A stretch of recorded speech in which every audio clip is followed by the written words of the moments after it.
Oi pessoal, hoje eu vou aqui falar com vocês sobre uma coisa que eu acho que todo mundo está percebendo no ambiente, nas ruas, e que eu gostaria de dar um foco, que é o seguinte: acho que por conta desse cenário de instabilidade política e pelo fato também do país estar separado mesmo em dois grandes grupos aí político-ideológicos, a gente percebe que há um clima carregado nas relações, há um clima carregado nas discussões. É como se a gente sentisse que as pessoas estivessem realmente com muita raiva, com muito ódio e estivessem colocando todo esse ódio, principalmente nessa disputa para ver aí quem está mais certo do ponto de vista político e ideológico. Está existindo aí um certo ódio nessas relações que está estragando muita amizade, está estragando muita relação familiar. Tem família que está rachada por conta desse cenário. Então eu queria pegar esse pano de fundo desse racha ideológico político para também dizer que isso, embora esteja acontecendo nesse nível nacional, também acontece dentro das relações e trazer um pouquinho para a reflexão do que está acontecendo e como isso acaba impactando a gente. Primeiro, há aí um clima de intolerância e de fanatismo. O que é cada coisa e qual é a diferença na minha maneira de ver? Intolerância é quando assim, eu simplesmente não tolero, eu simplesmente não aguento ouvir, eu não consigo receber nada que não vá de encontro ao que eu acho que é certo, ao que eu acho que deveria ser. Eu simplesmente me fecho a uma opinião contrária que não seja a minha. No caso do fanatismo, há também essa intolerância, só que o fanático vai um passo além. Além dele ser intolerante, ele tem uma crença tão fortemente enraizada do que aquilo que ele acredita é bom, não é tão bom, é o certo, mas não é o certo só para ele, é o certo para todo mundo. Então que ele acaba não sendo só intolerante, como ele acaba perseguindo quem pensa diferente do que ele acredita. Então, gente, tem essa atmosfera de intolerância e de fanatismo. E que ela tem o início quando, dentro de uma relação, dentro de uma conversa, há uma discordância.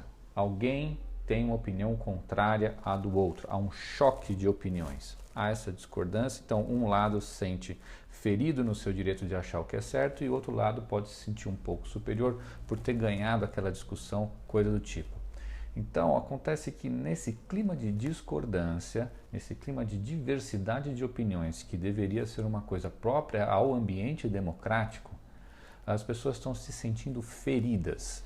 Ou elas também podem ferir as outras deliberadamente, ou seja, pelo fato de você discordar de mim, eu não só vou anular o que você está falando, como eu vou fazer um esforço para te machucar.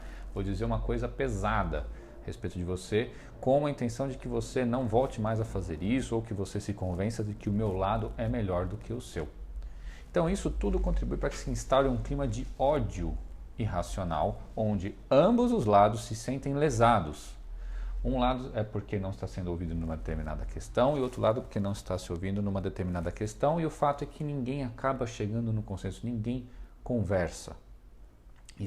Que está dentro desse clima, dessa disputa de poder, de saber o que é melhor para si, não somente para si, como para todo mundo. Então veja só o tamanho da tarefa que cada um se sente nesse momento, como se eu soubesse, tivesse que saber o que é melhor, não só para mim, mas como para todo mundo.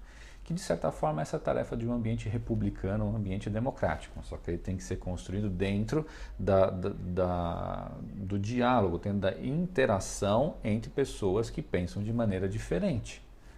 Só que se eu tenho dentro disso um ambiente de extrema troca negativa, extremas ofensas, e aonde um se sente cada vez mais justificado do que o outro, fica muito difícil para se estabelecer um diálogo, que é exatamente o que eu sinto, o que está faltando.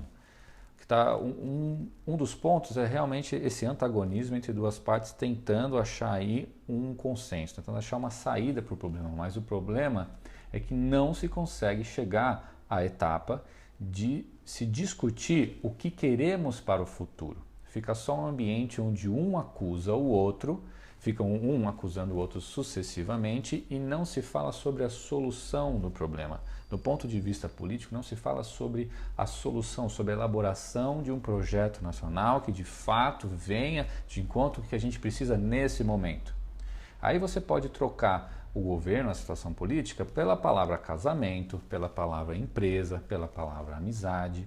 Ou seja, quando se instaura esse clima onde um fica acusando o outro determinadas vezes e vezes sucessivas, tem o risco de ficar se perdendo nessas acusações eternas e não se discutir qual é a solução, o que queremos para que a nossa relação seja melhor. Então, às vezes, tem casais que passam anos, que passam décadas nessa disputa de poder, nessa troca de acusações. Às vezes você vê litígio de sócios também em empresas que ficam dentro desse ambiente bélico, esse ambiente de litígio constante, mas sem se ter uma discussão acerca do que seria uma solução para isso.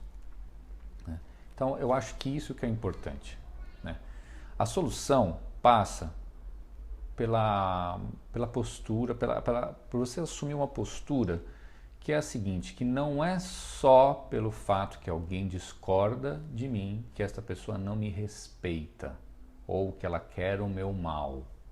Não são todas as situações aonde eu vou contrapor a argumentação de uma pessoa que eu quero mal a esta pessoa.